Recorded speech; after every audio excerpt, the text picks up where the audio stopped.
gonna put stuff in my oh, I'm tired now. I know what you mean by that, because the way I see the price should be whatever the provision price is.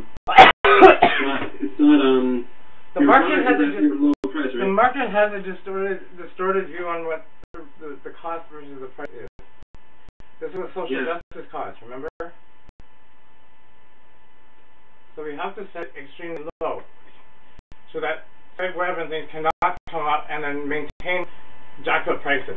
Alright, so first you predatory price your competition now that they can jack your prices. No, it's not predatory pricing, it's real pricing. As opposed to inflated. Remember, this whole social justice thing is that they're trading off safety, or in other words, caller ID as a construct is being used to perpetuate an inflated price level. And all of the telecom will do this. We have to beat out all telecom. This is why we have to do the impossible. Do you understand? It's also the only way to make a difference in the world. Because if they're outbursts and then they'll claim that we copy them, then there's no way to set that price. It'll be incredible or incredulous or whatever. You have to be out there first, and also while regulation is still open window. It's a bit like Uber, right? No, it's more extreme than that. Like I said, this all is premised on. See, Uber also, they have a gray area in regulation that they're running into problems. We're going to run into a lot of litigation too, but right now we have an open opportunity, not just because of regulation, technology. But you knew this before. It's just because you went in the real world, got a girlfriend, and started going into business. No, bro, this is business. You're delivering your better product. I'm not diluting anything. Wow, you're fucked in the head. It's like you've bought into the whole thing. This is what I'm trying to fight. I'm trying to fix this. What do you mean? Wow. The problem is much more institutionalized than I thought. It's like you haven't even entered that real world, and then you're already being institutionalized. The prices are artificially inflated, but the problem with it is not the inflated price. The problem is that they're trading off safety, and people have the way people see the product, right? It's that they're using the way people perceive the product to maintain that price, and people die because of it. People die? Because of caller ID being wrong, like someone who beats their wife and murders her, or you know what I mean? Because they think that you can't change caller ID, they think, and that's been done in order to perpetuate the misunderstanding that a phone line is a phone line, like a tin can and a string, and that the only way to disrupt that is to use this opportunity of regulatory window as well as cloud computing window, where we have elastic computing. Remember, because we can have servers that are provisioned on a second-by-second basis, and you're always building for it. It's about telling the emperor he has no clothes. Yes. And that's a vehicle to market penetration also. So if you blend in the rest, it will not work. It's like it must be disruptive, and it has a very small window, because you can be sure as soon as you move into that window, then the industry is going to lobby to shut that window. And the window is not only regulatory; it's that right now, cloud computing, you can provision and build and be built on a second basis and shrink back your resources, and you can always be building for that. You can make it so that you're never provisioning more than you're billing for, right? Shrinking small overhead. And no, it's that the model lets you remember. Elastic computing means that you can stretch it and shrink it back on a second-by-second resolution, and that you're always billing for it. It's nothing to do with how big your overhead is. But the point was it was very efficient. It was closed. Yeah. The point is the elasticity. It's not elasticity. It's that you can expand and shrink, and you're always billing for whatever you're provisioning on a second-by-second basis. You're not tied to capital investment, the major capital investment. It's nothing to do with overhead. Yes, from the start, is revenue supported. Yes. No. Yeah, because it's that you're always billing for it does not mean that you're always collectible. But the model is that you can always bill for it. That's why I keep saying bill for it. I didn't say it's covered. I said that you can always bill for it. There's a difference, right? Like, you got what I'm saying. You know, as you need, say for example, if you go from 5 calls to 2 million calls for 5 seconds, you can expand drastically, and then when that drops back down to 5 calls, you can shrink back. This is build us on a per second basis, but for all the provisioning that we're doing, we're always billing for it. It doesn't mean it's collectible, it means that we're billing for it. That's a bit of a difference, right? Let's assume it's collectible. Whatever. It doesn't matter. It still counts for that's why I'm saying it doesn't matter, in other words. That's not really, that's an operationalizing or an implementation challenge. Robin, what about me saying deliver your product that's better, at a better price?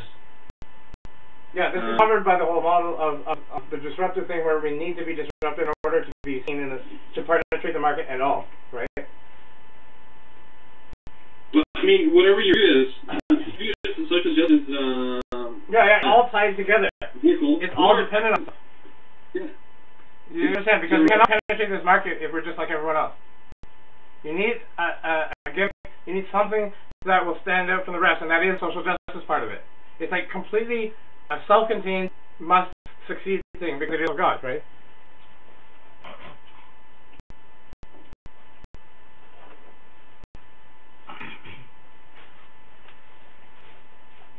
If it's done in charity, and if it's motivated by that and not profitability, then it is a must-succeed. Profitability? Yeah. If it's motivated by charity, not profitability, it doesn't mean it does not be profitable. You got it? It does not mean do not be profitable. It means motivated by charity. It doesn't mean do not be charity. Doesn't mean don't be profitable. It means motivated by charity. Then it will be profitable. It's going to be profitable whether you want it or not. That's right. That's right. That's what I'm saying. And that's something that's if it's motivated by, then it will not work. I don't view profit as being something like monetary profit. I view profit as being I'm talking about resources.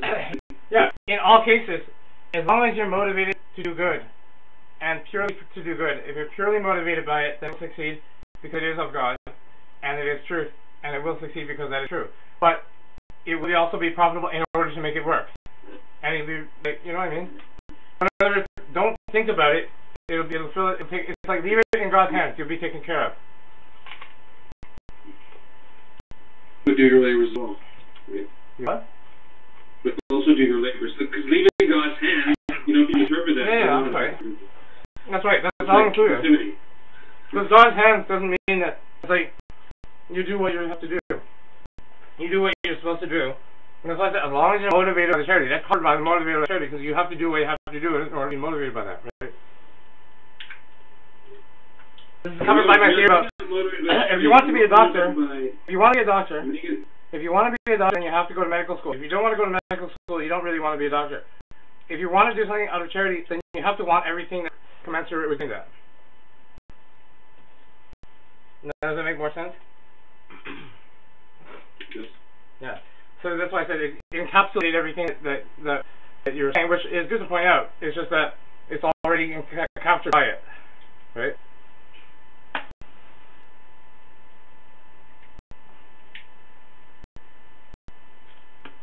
Okay. Let's see. Okay. Are you talking about sort of the personal choice to do that? Or say you're doing it in a charity? Remember, it has to be, because it will not work otherwise. No, I'm saying I'm not arguing with you. I'm saying people might not interpret it that way. It doesn't matter how people interpret it. You don't have to know this. Exactly. It's like don't tell the right hand what the left hand is doing kind of thing. It doesn't matter. You don't have to tell them that you're doing it for that reason. You just do it for that reason. Then it is actually pure heart. Empirically speaking, how does it show the difference? Can you tell the difference between charitable and... Charitable is not... It's like... Okay, you're not understanding really motivation versus end result. It doesn't have to look like anything. Remember, two people can do... This is what Father Clement used to say. A nice... Oh, you're deontologist. Okay. The what? You're being deontological. You're being Kantian ethics. Intention is all that matters. That's right. It doesn't matter what it looks like. It's like... What Father Clement used to say was like, a knife itself is not good nor evil. It's your intention with it. So something can be exactly the same act, but what it's motivated by is what makes the difference, and that's true.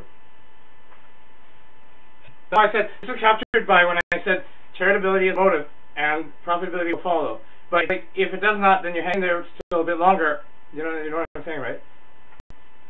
Because you weren't doing it for anyway, so we don't worry about it. And this is why the architecture of it is right now we're using CAC, because CAC adds no incremental costs, right?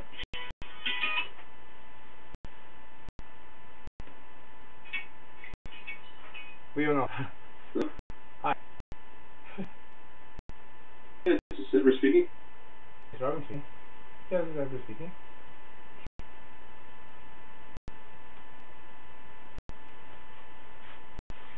Well, no, actually, I don't have time right now. Can you call me tomorrow? No, I don't actually have that. 4 p.m. Yep. Thank you, bye. Thank you. Bye. Yeah, hey, Robin, can I read you a shirt? Sure. What do you think about this? I'm really curious. Think about this. I'm really curious. Robin? Yeah, Robin? Yeah, I'm here. Okay. The kingdom of ends is a hypothetical state of existence that is derived from categorical imperative. The kingdom of ends is composed entirely of rational beings whom Kant defines as those capable of deliberation.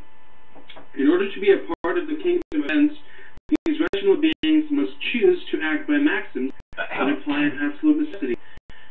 It is from this point of view that they must judge themselves and their actions. Kant uses the term kingdom to mean the union of different rational beings in a system by common laws.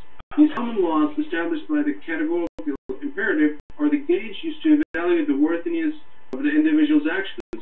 When all the kingdom's individuals live by the categorical imperative, particularly Kant's second formulation of it, one will treat each of their fellow subjects as ends in themselves, instead of means to achieve one's own selfish goals. The systematic whole of the kingdom of ends. People can only belong to the kingdom of ends when they give universal laws of it, and are subject to the same laws and all laws within. Such rational beings must regard themselves simultaneously as sovereign when making laws, and as subject when obeying them. Morality, therefore, is acting out of reverence for all universal laws which make the kingdom of ends possible. When you say universal laws, what do you mean? Acting virtuously will be rewarded with happiness. In his writings on religion, Kant interprets the kingdom of God as a religious symbol for the moral reality of the kingdom of ends. As such, it is the ultimate goal of both religious and political organization of human society. I'm not sure what that means. What's the universal law? Or whatever, universal So, Kant, his ethics, I think your ethics are consistent with his. He says that, for example, his logic is like this.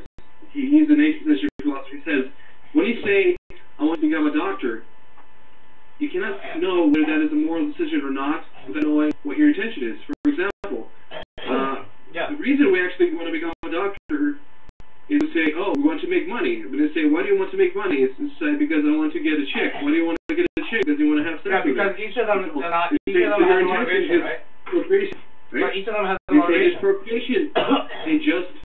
It's just intention. Yes, because it depends what procreation motivation is. Because remember, part of it is if it's a pure of heart motivation for procreation, then and if each motivation down the line is pure and just, then the whole thing becomes just, right? Yeah, that's true.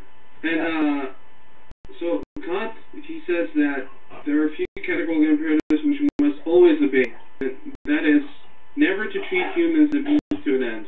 He says that all humans are an end in themselves. Yes, that's charitability then, right? Whether it's love thy neighbor. Never to break promises. Love thy neighbor, right? Always be honest. But that's love thy neighbor, right? It's all covered by love thy neighbor, right? If your act, as long as your action ultimately track down to that imperative, as in love thy neighbor, then no matter what the consequences are, you might have fucked up big time. But you'll be happy too. Action. You'll also be happy. Yeah. Yeah. So it's like. Saying that when people in society act like that, according to his categorical imperatives or similar system, then that will actually bring out the symbolical kingdom of God. Yeah, you know what we're trying to do here then is you can probably see one step ahead of this, which is we're trying to make it conducive to this. I don't want to say force it, but say conducive to this by showing them, setting an example of it, and showing people if you like this, then it's possible and it's not hard. Right? It's like, in a way, you can say you can force it, but forcing it is not really, it's not to take into people's account of what their understanding is or what their circumstances are. But it's like saying, it's not that hard, because I got nothing, pretty much. And how you're doing it, as you can see. And, you know, it's not really a big sacrifice, but it seems like it's a lot of people. But it's like, if I'm in the worst position that you can possibly imagine where I am, and it's probably a bit worse than you imagine, then actually, to be in the worst position and to be able to do this and be happy, I think shows people, and that's why I said it's all a self-contained perfect package, because if I were a rich person, then this would not have the same effect by setting an example, right? Because I'm saying, I'm probably poorer than anybody I know, and yet at the same time, you know, especially with this whole K-Tour thing, and the whole injustice of the K-Tour thing and being persecuted for it, the thing is that I can still be happy, and I can make a difference, and it's like showing people, here's an example, if you like it, it's not that hard. Which actually to me is tantamount to saying, well, everybody's ready, so let's do it, right? Well, the one thing that stands in people's way is the fear of losing everything that they have. So the piece that we don't have is aligning the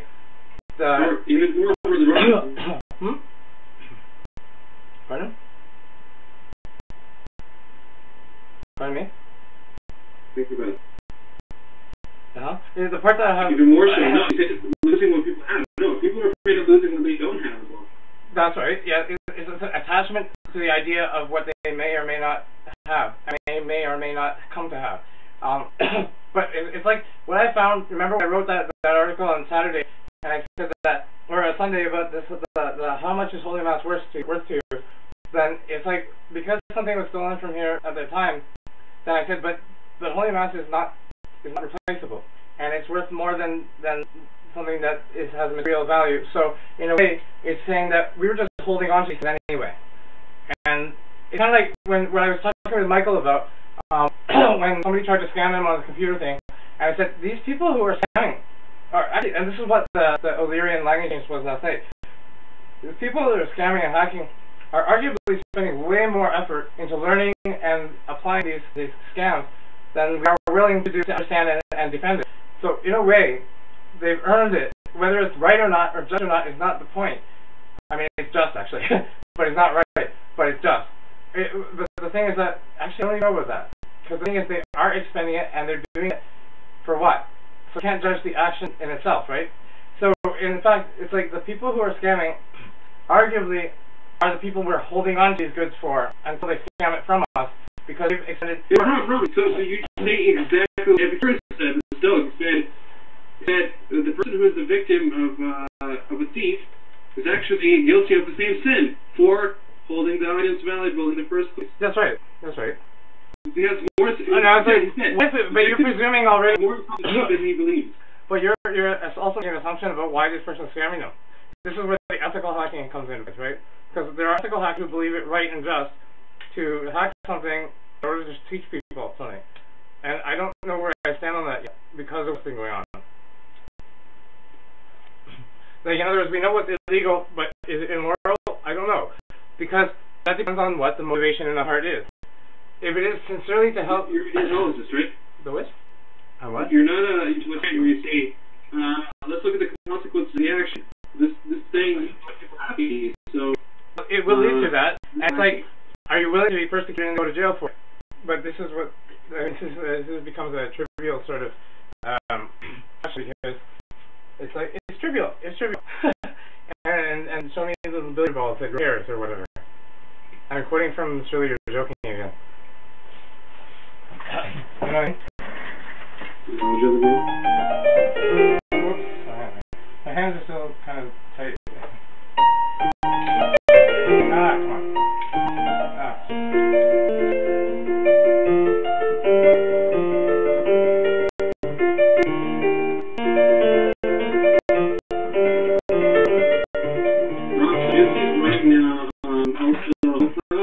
What's that? What about it? OnCloud is not yet running. Go take a look at the OnCloud 8, for example.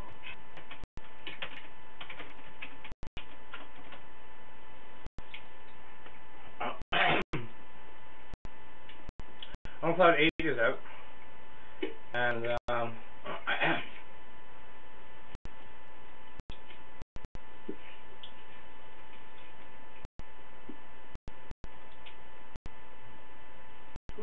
to this introduction of some of the new features in Outside Server 8. Let's start by logging in. Robin, I have to go. yeah, okay. I have to be AFK for about an hour. Okay. In a few minutes. Sure, no problem. Thank you for at least getting this high-level sort of thing, because I think now we have a better understanding of kind of the motivation behind the whole thing, and so therefore the general philosophy of the... I think it's okay. You'll catch it on the recording when I upload it. I'm going to upload it to YouTube soon. I'm going to upload everything to YouTube soon. So you can catch it on the reviewing... I'm looking at it right now. What's today? Steve trying to access Aegis with... it works. Well, that's good then, because I'm trying not to spread access around anywhere except for our development desktop, remember? Alright. So it's actually a good... So thank you for the penetration testing, Steve. So anyway, yeah. Okay, yeah, so go and do what you have to do. Run along now. Run along, and thank you for that. I'm going to start uploading because it's going to take a while. I'm going to try re-encoding, but it's going to take a while to upload everything. Okay, so just I don't have much of an issue being short-term plans now. So I mean short-term, as in the next day. That's okay. Like I'm saying that it depends also on how much energy I have. Because I'm exhausted now again. Well, yeah. Like I mean, all this talking excitedly is taking a lot out of me. That so I'm gonna review, like, you know, when you say meditate on stuff and stuff comes together. Oh yeah, it's just difficult because there are different shades of gray. It's like not 50 shades of gray, but it's pretty good. Not that good, but but anyways, yeah. What is that 50 shades of gray nonsense anyway? Some kind of naughty book. That's what I heard. I'm not exactly sure what it is, though. Dripping cross. What do you mean? Remember the ooze? Huh? Start with the ooze. So what? Dripping cross. The ooze. Yeah, dripping cross. Dripping cross here. And, so, here we have like I'm going to match this darker gray and gray with darker gray and gray here. So I've got to dig it out of the corner. And, anyway. Actually, hold on a second. Let me just get on set and show how efficient F2L is, really. Because I'm still very impressed by how efficient F2L is. So I'm going to match this one with, hang on a second here. Robin, wasn't that like executive always feature Learjets? Yeah, I don't know. I have it expensive. Do they? I don't know. Yeah, I mean, it is expensive. Private jets are really expensive to maintain. It's like wasting money. Well, it is. That's why it depends on your ultimate, and depends on your motivation, though, right? But even if you were money motivated, you would definitely not get them then. No, it depends on what your motivation is. What if it happens to benefit like a society that's built in society or whatever? You don't know that. So, Robin, you're a true liberal. I don't know what that means. I'm not exactly sure what that means. Oh, yeah, I can tell already that I probably am. And I'm much more progressive than people. Like I said, the whole thing I could tell. I'm like libertarian liberal. I don't know what that is. But I know that, for example, Adam Smith kind of liberal. like the invisible hand of God or something? Yeah, the invisible hand of God. But, the thing that I knew this a long time ago because I could tell that the moment that I could do traditional, say Latin mass better than, say, the more obedient or more traditionalist was the moment that I knew that I was meant to do a unity thing. And that I was meant to be very liberal. Because it's like you have to be, say, objectively do something better than the establishment in order to then, when the fault finding begins, then it's kind of like saying each category, or categorically be able to say, okay, but that's what I was writing about when I said, I happen to be part of the most security, the lowest of the low, and I still happen to accomplish more than like objectively than most people do, and this is the only reason why it works. Remember? Anyways, you gotta get quiet. Yeah, that's it. Okay, so I'm gonna cut this recording here. Oh, this is record, huh? No, still not.